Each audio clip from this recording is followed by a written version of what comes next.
How in the world can someone be expected to build their credit if they need credit in order to be approved for credit? It just doesn't make any sense. Until now. This is the extra debit card. That's right, I said debit card, but why would someone want a debit card when they need a credit card to build their credit? That's because the extra debit card acts like a credit card in all the ways that matter and doesn't have a negative impact on your credit score. There's a lot to love about this card. For starters, it doesn't require a credit check and it doesn't require a safety deposit, and that's pretty big in my book. It does have some features that I'm not a fan of, but it's overall a great card and it looks really good in my wallet. But before we dive into the actual review, I have to remind you that this video is broken up into chapters so that you can skip to the parts of the video that might interest you best. Also, 97% of the people who watch my amazing videos aren't actually subscribed. So guess what I need you to do next? It would help me out if you were able to hit that subscribe button, and that way I won't have to do these shameful plugs anymore, right? So let's get started. Here's a general overview of how the card works. You get the card and then you link it to your bank account. And based off of how much money you have in your bank account, Extra will let you know how much money you can spend. It's kind of like having a wife. At first, it starts you off really low and to a cap, but as you build your daily repayments and history with them, the amounts that you have access to will be pretty close to what you have in your bank account. Essentially, once you get this bad boy set up, you should treat it as if it's a replacement for your main debit card and move all purchases to the extra card instead. For me, I make most of my purchases with my business account, so I decided to link it to that account instead of my personal account. Currently, there's no way to have two bank accounts connected at the same time, and it could take a day or two to swap accounts if you ever want to move back and forth. I would like to see an option where there's multiple accounts, where even if you have to select the primary account, you can still go back and forth. I would be able to build my credit history faster if I had the ability to access more accounts on the fly. The most important thing to understand about the extra debit card is what they call spend power. Now, spend power is the amount that you can spend at any given time. It's based off of your current balance and how long you've been a member and, your history with them. In the beginning stages, I found myself having to check the extra app frequently just to make sure that I would have enough spend power in order to clear my business purchases, and that required a level of attention that I wasn't used to have with my finances. There we go. Here's an example. The bulk of my expenses is gasoline. Regardless of what the price of gas is, I know we'll have to fill my tank regardless, so I don't concern myself with how much I need to fill up. Sometimes I didn't, and that was okay. I knew that because of the lack of credit check, this was a safety net to help protect the company from people who might not be the best with their money. So I get it. There's some positives and some negatives to it. But speaking of lack of credit checks, I think that the most underrated feature of this card is that it doesn't require a credit check. And that's one of the ways this is closer to a debit card than it is to a credit card. I remember back to when I was a freshly minted 18-year-old adult. And I wanted to build my credit, but my mother wouldn't co-sign a credit card for me, and she shouldn't have. And I didn't have enough money to secure a secure credit card. Now, I know there's a bunch of you who probably went through the same thing too. Having the extra card when I was 18 would have been super, super clutch. I would have been able to build my credit history at a very young age, and it would have been in a way that I would have never messed up my credit score and gotten into low 400s. Actually, I have a video up on it, but right now it's in the 650s. I'm gonna make a video on how I went from 400 to 650 in less than a year too, so make sure you subscribe. That's gonna come up very, very soon. So I'm going to super recommend this card to anyone who doesn't have a credit history, but it's not only the people who don't have a credit history that can benefit from this card. Just like how an 18-year-old might be looking for ways to establish their credit score, people of all walks of life can use this card to re-establish and repair their credit score too. Since this card doesn't hit your credit report as a credit check, you don't have to worry about racking up dings on your credit report. Now, to really drive home how important it is to have the ability to re-establish your payment history, we'll run some very, very easy, simple math. Let's say over the course of 10 months, you made 7 on-time payments, and that means that your payment history comes up to 70%.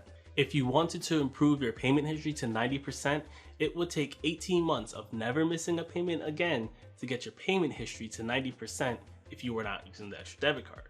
If you had the extra debit card, it would literally cut that number in half, giving you a 9-month wait instead, which could be super beneficial if you're buying something big like a house or a car. Of course, this depends on how dense your payment history is, and which means outcomes will vary, but I just wanted to make it very simple so you can understand how beneficial this card could be to someone who needs to add more time to their credit history to make their percentages go higher. Now, here's a feature that I'm not a fan of, and it's going to have every single one of you thinking that I'm crazy. So I'll just preface this by letting you know that I already know this feature is a feature that a lot of people are going to love, but I'm just not a fan of it. And that's going to be credit card points. We already know that credit cards have credit card points, and even some debit cards will have some kind of structure with it, but it's usually tied to shopping at specific brands or specific locations. With the extra debit card, you can earn 1% back in points that can be used to purchase items from within their store. There's items in there like a smart digital scale, gym bag, smart LED lights, tools, LED lamp, moons, things I bought that I could have used points to buy that I didn't, and I should have, and I feel bad because I could have used those points. I would have benefited if I used those points, but I didn't. Anyways, I think it's a pretty decent selection, and they even allow you to use a mixture of points and cash to purchase your items. Now, here's why I don't like reward points, and I wish they didn't really exist in this structure. Most people who use credit cards for points end up spending 15% more money compared to when someone pays with their regular debit card. For me, this is a big no-no. I'm trying to be super intentional with my money, even though I do fail pretty often. I'm not perfect. However, for the average person, I'm pretty sure having access to reward points on a debit card on this scale is a more than welcome financial blessing. Or is it? It might be. In order to have access to reward points, you have to pick the more expensive plan. There's two plans, one called credit only. With credit only, the extra debit card allows you to build your credit history and get overdraft protection with your spend power. The combined plan is $12 a month or $108 for the year, and that combined plan includes everything from the credit only plan plus access to the extra reward store and the ability to earn points per purchase. So someone like me would find it better to go for the credit only plan, but someone probably like you would go for the combined option. For the sake of testing, I did go with the combined option, but plan to downsize very, very soon. While focusing on the features of the actual debit card itself is fine and dandy, I do think it's worth judging these financial companies on the appearances of their app. I do think the extra debit card app is pretty straightforward and easy to use. The most important information is well placed and is at the forefront. And they don't massacre you with endless links that I'm used to seeing from a lot of other old school banks, including but not limited to a bank like Bank of America. So they get a thumbs up on me when it comes to overall design and execution. I even enjoy how the app startup screen is the extra debit card. I always enjoyed that level of commitment to the design and to the product itself. I think it was pretty cool. Shout out to your designers who came up with that idea.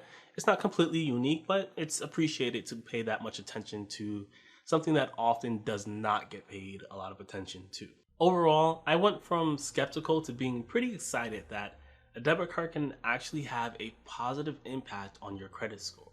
Up until now, I've been aware of some loan companies that will lend you money if you give them a security deposit that equals to the money that they're going to lend you, and then they take from your security deposit and pay themselves back. And that loan will also still charge you interest.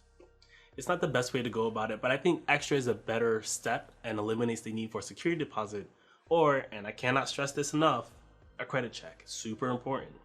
There are some sneaky card tactics to watch out for with the extra debit card that's just going to inherently exist.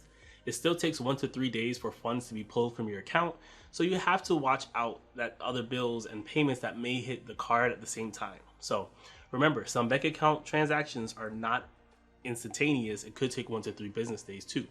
So it's very possible to have $500 in your account and spend $400 with the extra debit card and go beyond the $500 in your bank account before the money is taken out of your extra account. So please do not let this happen if you get this account.